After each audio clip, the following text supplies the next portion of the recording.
Haleluya, haleluya, puji nama Tuhan. Shalom saudara, selamat pagi. Saya bersyukur kita bisa berjumpa kembali pagi hari ini, walaupun tidak face to face, tetapi kita bisa online. Tapi saya percaya hadirat Tuhan tidak pernah dibatasi oleh tempat, tidak pernah dibatasi oleh waktu. Tuhan bisa hadir dimanapun. Yang penting kita mau menerima dan rindu akan hadirat Tuhan. Mari satukan hati kita di hadapan Tuhan. Kita mau berdoa sebelum kita dengar firman Tuhan.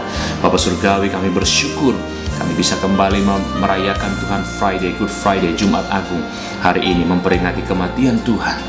Engkau mati supaya kami boleh hidup ya Tuhan. Kami bersyukur pagi hari ini kami boleh belajar firman Tuhan. Hamba berdoa di dalam nama Yesus, Kau lawas setiap umat-Mu Tuhan pagi hari ini yang mendengarkan firman Tuhan melalui online. Jemaat-Mu yang ada di Chatswood, di Beecroft, di Marubrah, bahkan seluruh umat Tuhan yang ada di Australia, bahkan di seluruh dunia. Berkati mereka, sembuhkan yang sakit, kuatkan yang lemah, lawat dan berikan kemenangan kepada mereka yang sedang bergumul hari ini. Tuhan, kami bersyukur. Kami serahkan waktu ini ke dalam tangan-Mu di dalam nama Yesus. Sama-sama katakan amin, saudara. Amin, puji nama Tuhan. Firman Tuhan pagi ini yang kita mau pelajari dalam rangka memperingati saudara kematian Tuhan Jumat Agung. Yohanes pasal 19 ayat 16. Yohanes pasal 19 ayat 16 sampai 27. Saya tahu agak panjang, tapi saya akan baca beberapa ayat saja saudara untuk mempersingkat waktu. Demikian firman Tuhan. Yohanes pasal 19 ayat 16a sampai 19 saja. Akhirnya Pilatus menyerahkan Yesus kepada mereka untuk disalibkan. Mereka menerima Yesus. Sambil memikul salibnya, ia pergi keluar ke tempat yang bernama tempat tengkorak, dalam bahasa Ibrani kita sebut Golgota. Dan di situ ia disalibkan mereka, dan bersama-sama dengan dia disalibkan juga dua orang lain sebelah menyebelah. Yesus di tengah-tengah mereka. 19. Dan Pilatus menyuruh memasang juga tulisan di atas kayu salib itu, bunyinya, Yesus orang Nazaret, Raja orang Yahudi. Saudara baca selanjutnya nanti sampai ayat 27. Kalau saudara ada waktu sesudah mendengarkan firman Tuhan secara online ini. Nah saudaraku, ayat 16a dikatakan Pilatus menyerahkan Yesus kepada orang-orang Yahudi untuk disalibkan. Dan ayat 16b dikatakan mereka menerima Yesus. Saudara, kata menerima Yesus sudah menjadi sangat lumrah dan alami dan sangat familiar bagi kita sebagai orang Kristen. Tetapi kata menerima Yesus di dalam konteks ini, saudara, bukan berbicara menerima Yesus sebagai Tuhan. Mereka menerima Yesus bukan sebagai Tuhan, tapi mereka menerima Yesus untuk disalibkan, untuk dihukum, untuk disiksa, bahkan untuk dibunuh. Saudaraku, ini menjadi penting bagi kita. Saya melihat dengan kata yang sama menerima Yesus, saudaraku bisa memiliki pengertian. Ada orang yang menerima Yesus sebagai Tuhan, mengizinkan Tuhan menjadi Raja atas hidupnya. Tetapi di ayat ini dikatakan ada orang yang menerima Yesus bukan untuk menjadi Tuhan dalam hidupnya, tetapi untuk dipermalukan, dihakimi, dihukum, disalibkan. Tetapi semua itu harus terjadi, saudara, karena ini menggenapi apa yang sudah dinubuatkan beribu-ribu tahun sebelumnya. Saudaraku, perhatikan ayat 18 selanjutnya. Katakan Yesus disalibkan di tengah-tengah dua penjahat, di sebelah kanan dan di sebelah kiri. Saudaraku, artinya apa? Para saudara perhatikan, di sebelah kanan dan sebelah kiri ada yang satu berkata, oh engkau layak untuk dihukum. Tapi yang sebelah kanan berkata, dia tidak layak dihukum, kita yang layak. Saudaraku, ini menggambarkan apa? Ini menggambarkan, saudara, di tengah-tengah kehidupan kita sebagai orang berdosa, ada dua tipikal manusia yang saling terjadi. Ada orang yang merasa sudah berdosa tapi merasa sok suci, masih menghakimi orang lain.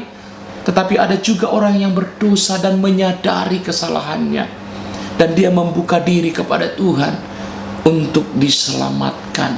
Saudaraku, tipikal yang mana kita? Apakah kita menjadi bagian dari orang-orang yang menghakimi orang lain, padahal kita sendiri adalah bagian di situ? Tapi saya berdoa supaya kita, saudara, menjadi orang-orang yang menyadari apa yang kita lakukan di hadapan Tuhan. Selanjutnya, saudara, ayat 21 dikatakan Pilatus menuliskan satu kalimat di sana.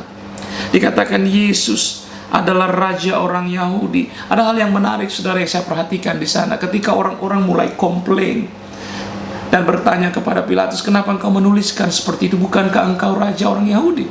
Dia berkata, aku raja orang Yahudi. Karena itu aku memutuskan, mengambil keputusan untuk menuliskan seperti apa yang aku inginkan. Apa yang dia inginkan, saudara?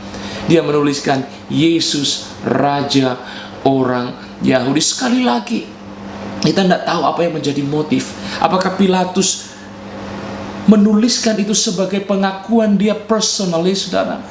Ataukah Pilatus menuliskan itu menjadi sebagai bahan olok-olokan? Hanya dia dan Tuhan yang tahu. Ini menggambarkan kepada kita, saudara, dua tipikal orang kembali. Ketika kita berkata Yesus adalah Raja, tidak ada yang tahu, saudara, motivasi kita. Hanya engkau dengan Tuhan. Tapi saya berdoa supaya kita boleh mengambil keputusan yang benar ketika kita berkata Yesus Raja orang Yahudi, Yesus adalah Raja kita, Tuhan kita. Biarlah itu menjadi satu pengakuan, bukan menjadi bahan olok-olokan, saudara, tapi pengakuan iman kita. Karena apa yang keluar dari mulut kita itu adalah pengakuan kita, saudara. Haleluya, puji nama Tuhan. Nah, kita perhatikan ayat 24, dikatakan pakaiannya akhirnya diundi, saudara. Mereka sempat berencana untuk membagi-bagi pakaian itu, merobek, menggunting mungkin. Tetapi pakaian Yesus pada akhirnya tidak jadi dirobek-robek, saudara. Apa yang terjadi? Mereka mengundi. Perhatikan, saudara. Hal yang kecil tentang pakaian pun menjadi bagian dari penggenapan nubuatan daripada nabi-nabi Tuhan pada waktu yang sebelumnya. Dikatakan, saudara, jubahnya tidak jadi dirobek, tetapi diundi, supaya apa yang terjadi, yang dinubuatkan di dalam firman Tuhan itu digenapi. Mereka membagi-bagi pakaianku di antara mereka, dan mereka membuang undi atas jubahku. Hal yang kecil, nubuatan yang sepertinya kecil, jubah, saudara. Tetapi itu pun Tuhan perhatikan dan Tuhan genapi. Haleluya. Haleluya. Saya percaya hidup kita jauh lebih berharga dari jubah. Hidupmu dan hidupku jauh lebih berharga dari jubah. Pertanyaannya adalah, jika firman Tuhan berkata burung pipit di udara Tuhan pelihara, bunga di padang Tuhan dandani, bagaimana dengan hidup kita? Percayakah kita bahwa hidup kita pun dipelihara oleh Tuhan? Hidup kita pun didandani oleh Tuhan. Hidup kita pun dijagai oleh Tuhan. Saya tahu, saudara, hari-hari ini bukan hari-hari yang mudah. Hari-hari ini menjadi hari-hari yang aneh bagi kita, karena kita sudah terbiasa dengan kehidupan kita yang normal. Hari-hari ini, saudara, sepertinya tidak normal karena tidak terjadi sebelumnya. Di zaman saya, saudara, belum pernah terjadi yang seperti ini. Saya dapat tulisan, saudara, dari kampung. Saudara, dikatakan begini, kalau dulu di kampung binatang peliharaan yang dikandang, dikurung. Hari-hari ini terbalik, saudara. Manusia yang dikandang, dikurung. Kalau zaman dulu dikatakan, saudara, hama yang disemprot supaya hama-hamanya mati, supaya tanaman bisa bertumbuh dengan baik. Hari-hari ini kalau saudara perhatikan, manusia yang disemprot, bukan hama, saudara. Ketika saya lihat video, saudara, bagaimana ibu-ibu disemprot di kampung, saudara, saya tertawa. Saya bilang begini dalam hati, ini mah bukan cuman kumannya yang mati, bisa orangnya, karena disemprot semua, saudara. Hari-hari ini menjadi aneh, menjadi asing, karena kita tidak biasa. Tetapi kalau Tuhan berkata di dalam firman-Nya, bunga di bakung, bunga di padang, bunga bakung di padang Tuhan dandani, burung pipit di udara Tuhan pelihara. Saya terlalu percaya hidup saudara dan saya pasti dipelihara Tuhan. Hidup saudara dan saya pasti dijaga Tuhan, pasti dipelihara Tuhan. Saya anjurkan untuk kita, saudara, mari kita turuti apa yang pemerintah katakan. Ini waktu yang baik untuk kita untuk berdiam diri bersama-sama dengan keluarga mencari wajah Tuhan. merenungkan firman Tuhan. Karena saya percaya Tuhan bekerja di balik semua ini untuk kemuliaan namanya, saudara. Haleluya. Haleluya. Roma 8:28 ayat yang sangat menguatkan. Allah turut bekerja dalam segala hal untuk mendatangkan kebaikan bagi orang-orang yang mengasihi Tuhan. Ada satu kata, saudara, di depan kalimat itu yang berkata, kita tahu sekarang Allah turut bekerja. Ketika kita mengalami situasi seperti ini, kita tidak tahu, saudara, kenapa. Tetapi pada waktunya nanti ketika semua sudah berlalu, kita bisa berkata, aku tahu sekarang Allahku turut bekerja walaupun dalam keadaan seperti ini, mendatangkan kebaikan bagi saudara-saudara yang mengasihi Tuhan. Saudara mengasihi Tuhan, amin. Amin, saudara. Kalau saudara mengasihi Tuhan, jangan takut. Tuhan turut bekerja mendatangkan kebaikan bagi saudara dan saya. Kalau ada saudara-saudaramu, istri, keluarga yang ada di sekitarmu, coba lihat kiri kanan, bilang begini, Allah turut bekerja dalam segala hal mendatangkan kebaikan bagi kita. Katakan, saudara, katakan, Allah turut bekerja. Haleluya, puji nama Tuhan. Saudaraku, ada 3 hal yang saya mau bagikan bagi kita pagi ini tentang kuasa penyaliban Kristus. Yang pertama, saudara, Yesus mati supaya kita hidup di dalam segala kelimpahan. Yesus mati supaya kita hidup. Yohanes 10 ayat 10 berkata bahwa di dalam Yesus ada kehidupan dan Dia memberikan kelimpahan. Kata kelimpahan seringkali diterjemahkan abundantly. Tapi kalau saudara perhatikan bahasa Alkitabnya, itu berasal dari kata perisos. Kata perisos, saudara, bukan hanya bicara tentang abundantly, tetapi super abundantly. Bahkan terjemahan yang lain dikatakan exceeding abundantly above. Jadi bukan saja abundantly, tapi exceeding abundantly, on the top of that dikatakan above lagi, saudara. Bayangkan, Yesus mati supaya kita bisa hidup. Bukan hanya hidup di dalam kemiskinan, kutuk, sakit, penyakit, kekhawatiran, ketakutan, tapi kita hidup di dalam kelimpahan. Kelimpahan apa, saudara? Saya percaya bukan hanya bicara materi, bukan hanya bicara uang, bukan hanya bicara fisik, tapi kelimpahan di dalam sukacita, kelimpahan di dalam iman, kelimpahan di dalam apa, saudara? Di dalam segala hal-hal yang baik yang Tuhan percayakan dan janjikan di dalam setiap kehidupan kita. Kalau saudara perhatikan hari-hari ini, uang tidak ada artinya. Orang yang punya uang pun bisa terkena penyakit dan meninggal. Kalau dulu kita berkata, saudara, oh kalau tidak punya uang, banyak orang miskin meninggal karena tidak punya uang bayar rumah sakit. Hari-hari ini banyak orang-orang kaya, orang-orang yang punya uang meninggal. Tetapi saya percaya Yesus mati supaya kita hidup dan mempunyai hidup yang berkelimpahan di dalam Tuhan. Haleluya. Yang kedua, saudara, Yesus mati supaya ada jalan perantara, ada jembatan antara kita dengan Tuhan. Roma 3:23, setiap orang sudah berdosa dan kehilangan kemuliaan Allah. Roma 6:23 berkata, upah dosa adalah maut. Kita sudah terpisah dari Tuhan. Dia Allah yang kudus, kita manusia berdosa. Kita tidak akan pernah bisa mencapai Tuhan dengan upaya kita sendiri, saudara. Karena itu kita butuh jembatan. Yesus menjadi perantara. Yesus menjadi jembatan yang menghubungkan kita kembali dengan Tuhan. 1 Timotius 2 ayat 5 berkata, karena Allah itu esa. Esa pula Dia yang menjadi pengantara antara Allah dan manusia, yaitu manusia Kristus Yesus. Yesus secara manusia, secara daging, mati. Ada banyak orang berkata, Tuhannya orang Kristen mati. Tidak ada ayat yang berkata Tuhan mati. Yang mati adalah kedagingan Yesus. Amin, saudara. Itu pun Yesus menyerahkan dirinya. Tuhan tidak pernah mati.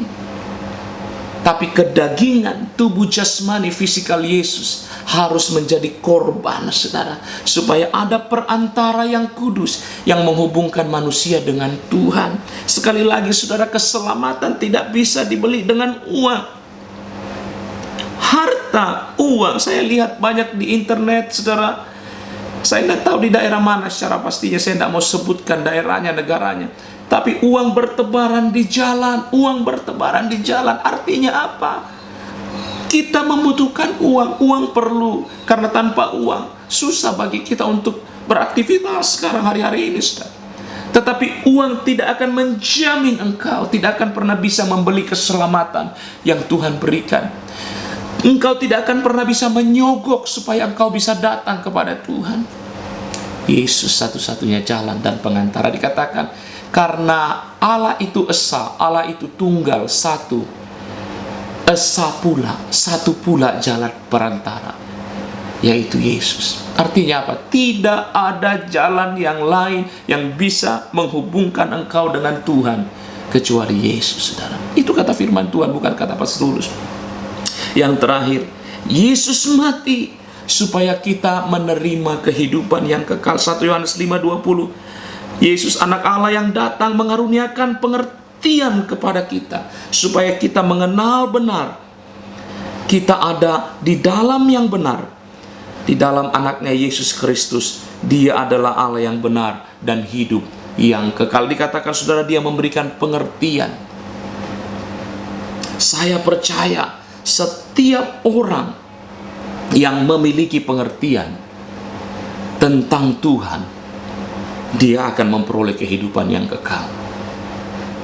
Jadi ingat baik-baik, saudara, kematian Tuhan bukanlah akhir dari segalanya. Kematian Yesus, kedagingan Yesus yang disalibkan adalah menjadi awal kehidupan bagi setiap kita, anak-anak Tuhan. Karena itu, saudara, hari-hari ini apapun yang terjadi, tetap percaya kepada Tuhan. Allah yang memelihara kita, Allah yang senantiasa menjaga kita. Saya tahu, saudara, tidak gampang. Bukan hanya saudara yang mengalami dampaknya, saya pun secara manusia khawatir, takut. Beberapa hari yang lalu, hari Senin kemarin, perusahaan tempat saya bekerja menelepon dan berkata, "We have to stand you down." Dikirim ke rumah, saudara, dipulangkan ke rumah, tidak ada pekerjaan.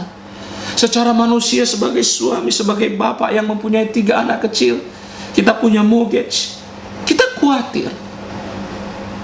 Tetapi saya dan istri dan keluarga mengambil keputusan menyerahkan semua kepada Tuhan.